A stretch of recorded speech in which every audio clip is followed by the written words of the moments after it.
네, 안녕하십니까. 미스터 깡입니다.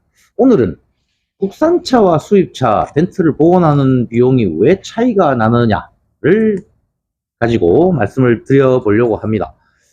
사실은 예전부터 한번 말씀을 드리고 싶기는 했었는데, 그냥 또 까먹고 있다가, 근래에 어떤 벤트 기술자 분이 유튜브에서, 미국의 사례를 예로 들면서, 같은 일을 하는 거니까, 비용도 국산차, 수입차 다르게 가는 것은 맞지 않다. 라고 이렇게 말씀을 해 주셨네요. 저는 좀, 동의를 하지 않는 입장이고, 그래서 제 생각을 한번 말씀드려 보려고 합니다. 이게 가격이 책정되는 것은 어떤 한 가지 기준만으로 이렇게 결정되진 않을 겁니다. 다양한 상황에서 복합적인 이유를 가지고 형성이 되는 걸 텐데요. 그 와중에 이제 좀 불합리한 어떤 요소들도 분명히 있을 겁니다. 같은 일을 하기 때문에 같은 비용이어야 한다라는 것은 이제 하나의 이유가 될 텐데, 저는, 그것보다 더 중요한 다른 이유들이 있다라고 생각을 해요. 국산차와 수입차의 수리 비용이 다른 이유가 또 있다라고 생각을 합니다. 간단하게 두 가지만 말씀드려 보겠습니다. 그것으로 충분히 설명이 될 것 같으니까요.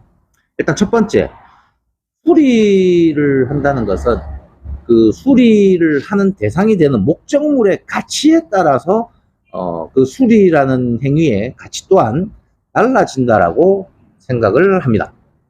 예를 들어서 아주 이렇게 문화재 같은 것을 복원하는 것과 집에 있는 10년 이상 쓴 낡은 가구를 복원하는 것이 전혀 다른 가치를 가지는 것처럼 수리 목적물의 대상에 따라서 수리의 가치가 달라진다라고 생각을 합니다. 그리고 또 한 가지가 작업을 하다가 어떤 이런저런 실수에 의해서 문제가 생겼을 때 그것을 해결하는 데 들어가는 비용이 또 달라요. 예를 들어서 핀이 하나 부러졌다고 해도 국산차의 부품 가격과 수입차의 부품 가격이 다르겠죠.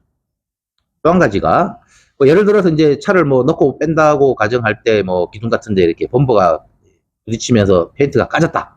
그러면 이제 이것을 도색을 새로 해야 되는데 도색하는 행위가 동일한 과정과 동일한 작업이라고 해서 동일한 비용이 나오지는 않죠. 그래서 차주분들 입장에서도 보상을 받는 입장이 되면 똑같은 행위니까 똑같은 비용을 받는 게 맞다라고 주장을 하시는 고객님이 보상을 받는 입장이 되셨을 때 똑같은 비용이 나오는 게 맞으니까 나는 똑같은 비용을 지불하는 업체에 가서 수리를 할 테니까 국산차 수리하는 비용만 주세요라고 요구하시는 고객님은 얼마나 되실까요? 결국 또 그 책임의 한계, 책임의 크기도 달라집니다. 그래서 비용을 청구할 때, 수리를 하면서 비용을 청구할 때도 이런 것들이 가만히 되면 당연히 국산차와 수입차, 결국은 이제 비싼 차와 저렴한 차의 차이라고 이해하시면 충분할 것 같아요. 그래서 기술자들마다 다른 기준에 다른 판단을 하면서 자기 소신대로 일을 하는 것은 누구도 뭐라 하지 않을 겁니다만, 세상을 향해서 이렇게 그게 맞다라고 주장을 할 때는 보다 더 객관적이고 타당한 기준을 가지고, 근거를 가지고 말씀을 하시는 것이 옳지 않나 하는 생각을 하면서 제 나름의 국산차와 수입차의 수리 비용이 다른 이유를 말씀드려 봤습니다.